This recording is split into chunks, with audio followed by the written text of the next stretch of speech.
Hmm. Les hommes, nous les femmes même, on dit que c'est la patate qui avait accepté qu'on la mange, je crois. Vous écoutez, non? Oui.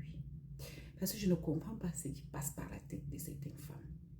Quand tu vois les photos de ce monsieur dans son deuxième mariage, il est moins souriant. Le premier mariage, là, il était souriant jusque dans les narines. On est d'accord? Voilà. Tu sais les goûts que la vie que tu mènes, que c'est comme si tu es seulement forcé là. C'est ça aussi. Une chose est sûre, c'est que c'est les femmes même qui veulent. Il y a certaines femmes, elles sont prêtes à tout. Quand elles ont déjà investi, l'homme les a déposées au carrefour, elles s'en vont chez les marabouts gâtés. Faire tout et tout pour que le monsieur n'a qu'à lire l'heure. Oui. Je connais une ici, là, au Congo, là-bas. Elle était venue m'expliquer que elle a commencé avec le monsieur n'avait rien.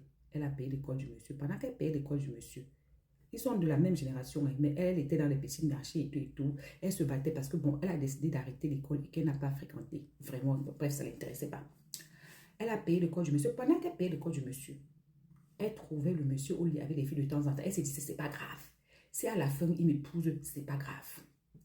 Le monsieur a fait une école. Le monsieur est devenu un grand là-bas chez eux. Le monsieur est parti épouser une autre fille. Je tiens à préciser que pendant qu'elle s'occupait du monsieur, le monsieur est plus âgé qu'elle est. Mais elle avait un peu plus de moyens. Le monsieur a fait 2 enfants dont elle était toujours là. C'est quand le monsieur sort ce qui sort, le monsieur lui dit que, bah écoute, moi, je vais bientôt rembourser tout ce que tu as investi dans ma vie, mais en fait, toi et moi, on ne peut pas aller ensemble. On ne peut pas vivre notre vie maritale ensemble longtemps. C'est là que la bonne dame commence à pleurer. Elle vient me voir que, oh, elle veut aller au village et le monsieur, parce que le monsieur lui a perdu le temps et tout. Je lui ai dit que, ma chérie, le monsieur ne t'a jamais caché qu'il était infidèle. Il ne t'a jamais caché qu'il n'était pas, tu n'étais pas son goût. Parce que pendant que vous étiez ensemble, il ramenait les femmes, tu voyais. Il faisait les enfants dehors, tu étais là. Tu voulais quoi? Qu'il t'épouse malgré tout. Pourquoi? Elle m'a dit qu'elle va gâter. Ce genre de monsieur-là va aller se marier. Elle va aller gâter. Quand il va devenir, elle va encore venir l'épouser. Elle va accepter. Les femmes quittées dans le désespoir, pardon, à bisous.